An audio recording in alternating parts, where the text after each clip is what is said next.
शाहू महाराजांनी केलं, त्यांचे वंशज आपल्याला उमेदवार बनवून लागलेले आहेत. आपल्या सगळ्यांचं हे नैतिक कर्तव्य आहे की आपण छत्रपती शाहू महाराज साहेबांच्या उमेदवारीच्या पाठीमागे ठामपणे राहायचे.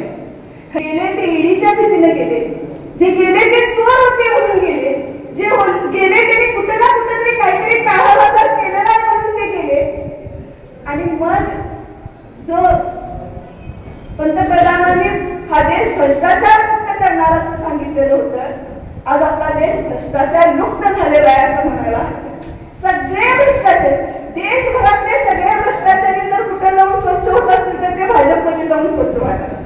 मग तो 65,000 कोटींचा सिंचन घोटाळा असू दे किंवा आमचा ब्रिस्क कंपनीचा घोटाळा असू दे, ईडी येणार 4 दिवसात आमचे पालकमंत्री खरं तर अटक होणार होते. आणि मग भाजपच्या बरोबर गेले आणि ते वॉशिंग मशीन मध्ये स्वच्छ होऊन गेले. इंडिया आघाडीचे उमेदवार तसेच कोल्हापूर संस्थेचे महाराज छत्रपती शाहू महाराज लोकसभा निवडणुकीच्या पार्श्वभूमीवर चंदगड विधानसभा दौऱ्यावर आहेत. संवाद यात्रेच्या माध्यमातून ते गावागावात नागरिकांना व कार्यकर्त्यांना भेटत आहेत. आज त्यांच्या या यात्रेनिमित्त हर एक ठिकाणी उत्कृष्ट प्रतिसाद मिळाला. यावेळी काँग्रेससह सर्व मित्रपक्षाचे नेते मंडळी व कार्यकर्ते मोठ्या संख्येने उपस्थित होते. यावेळी विविध मान्यवरांनी आपल्या मनोगतातून शाहू महाराजांना प्रचंड मताने जिंकून देण्याचे आवाहन केले. या सर्व दौऱ्याचा आढावा घेतला ते कोल्हापूर लाईव्हच्या अभिजित मांगले यांनी.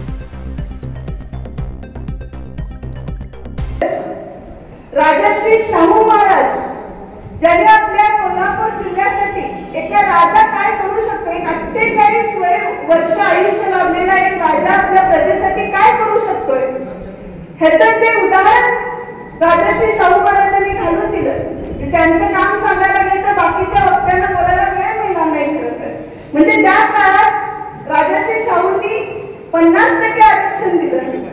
समाजातल्या तळागाळातले लोक पुढे आले पाहिजेत, शिकले पाहिजेत, शिकल्याशिवाय मागासवर्गीय बहुजन समाजाचा उद्धार होणार नाही हे छत्रपती शाहूंनी त्या काळात सांगलं.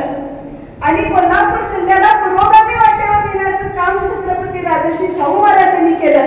त्यांचे वंशज आपल्याला उमेदवार बनवून लागलेले आहेत. आपल्या सगळ्यांचं हे नैतिक कर्तव्य आहे की आपण छत्रपती शाहू महाराज साहेबांच्या उमेदवारीच्या पाठीमागे ठामपणे राहायचे. खरं तर मी छत्रपती शाहू महाराज साहेब उमेदवार आहेत असं मानत नाही. साहेबांच्या रूपाने आपण सर्वजण या लोकसभेचे उमेदवार आहेत आणि आपल्याला माझ्यासाठी प्रत्येकासाठी आपल्या विजयासाठी आपण प्रयत्न करायचे आहेत असं माझं स्वतःचं मत. आज महाराष्ट्राची राजकारणाची दशा जर बघितली तर महाराष्ट्र एवढं घाणेरडं राजकारणातल्या देशात कुठं चाललं. आपल्याकडचे माजी मुख्यमंत्री आता जे उपमुख्यमंत्री आहेत त्यांनी इंग्रजांचं धोरण अवलंबलेलं आहे, तोडाफोडाने राजकारण. उद्धव बाळासाहेब ठाकरे साहेबांची शिवसेना फोडली, स्वतः राज्य सुटले. शरद पवार साहेबांची राष्ट्रवादी फोडली, स्वतः राज्य सुटले. म्हणजे इतक्या खालच्या पातळीवर जायचं आणि हे जाणारे तरी कोण आहे, का गेले? प्रत्येकाने स्वतःच्या मनाला प्रश्न विचारला पाहिजे की पक्ष सोडून काय गेले, का तुमच्या आमच्यासारखी माणसं गेली नाही, का महाराज साहेबांना भाजपची उमेदवारी घ्यावीशी वाटली नाही. जे गेले ते ईडीच्या भीतीने गेले, जे गेले ते चोर होते म्हणून गेले, जे गेले ते कुठे ना कुठेतरी काहीतरी काळाबाजार केलेला आहे म्हणून ते गेले. आणि मग जो पंतप्रधानांनी हा देश भ्रष्टाचार मुक्त करणार असं सांगितलेलं होतं, आज आपला देश भ्रष्टाचार मुक्त झालेला आहे असं म्हणायला. सगळे भ्रष्टाचार, देशभरातले सगळे भ्रष्टाचारी जर कुठे जाऊन स्वच्छ होत असतील तर ते भाजपमध्ये जाऊन स्वच्छ वाटतात.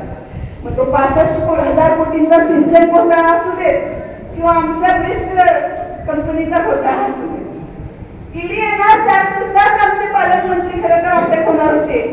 आणि मग भाजपच्या बरोबर गेले आणि ते वॉशिंग मशीन मध्ये स्वच्छ होऊन गेले. आपण हे विचारणार आहे की नाही, तुमच्याकडे आल्यानंतर भ्रष्टाचारी माणूस स्वच्छ कसा होतोय, तो भ्रष्टाचार मुक्त कसा होतोय, तुम्हाला त्याचा भ्रष्टाचार चालतोय कसा. आणि आता हे आम्ही ऐकायला तयार आहे.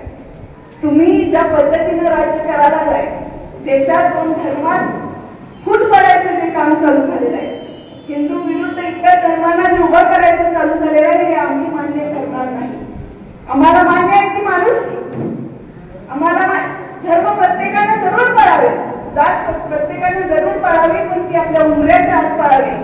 बाहेर जेव्हा पडतोय तेव्हा आपण माणूस म्हणून बाहेर पडलं पाहिजे. पण तुम्ही आज काय करायला लागलेला आहे? सगळ्यांचे कायदे करायला लागले, अगदी शेतकऱ्यांच्या कायद्यापासून जे देशात चाललेलं आहे सगळ्या सरकारी संस्था या भाजपच्या सरकारने विकून टाकल्या, मोडीत काढल्या. आज एकही कामगार संघटना त्यांच्याबरोबर नाही. लाखोंच्या संख्येने कामगार या भाजप सरकारच्या विरोधात उभे राहायला लागले. आज महिला त्यांच्या विरोधात आहे. एक महिला म्हणजे अगदी देशासाठी ऑलिम्पिक पदक मिळवून आणणाऱ्या महिला सुद्धा या देशात सुरक्षित नाहीत अशी परिस्थिती आज या देशात निर्माण झाली आहे. आपण हे बोलणार की? आणि मग जर खरं बघायला गेलो अतिशय निष्कलंक चारित्र्याचे महाराज जेव्हा स्वतःहून त्यांच्या घरी उमेदवारी चालत येते आणि तेच शिवाजी महाराजांचे दुसरे वंशज इतकी वाईट परिस्थिती झाली आपण बघायला गेले. दिल्लीच्या फेऱ्या मारायला गेले पण अजून त्यांना उमेदवारी झालेली नाही. हा दोन महाराजांचा सुद्धा फरक आहे आपण लक्षात घेतलं पाहिजे. त्यामुळं जे संविधान धोक्यात आलेलं आहे, जी लोकशाही आपल्या देशात धोक्यात आलेली आहे, जी हुकुमशाहीच्या दिशेने वाटचाल आपल्या देशात सुरू आहे, त्या सरकारच्या विरोधात बोललं की तुरुंगात जे जावं लागायला लागलेलं आहे.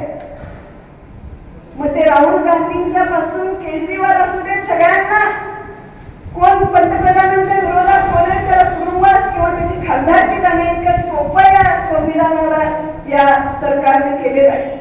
संविधान बदलण्यासाठी त्यांना सत्ता हवी आहे आणि आपण सगळ्यांनी आता संविधानाचं संरक्षक म्हणून काम केलं पाहिजे. आमचं संविधान, बाबासाहेबांनी आमच्यासाठी दिलेलं संविधान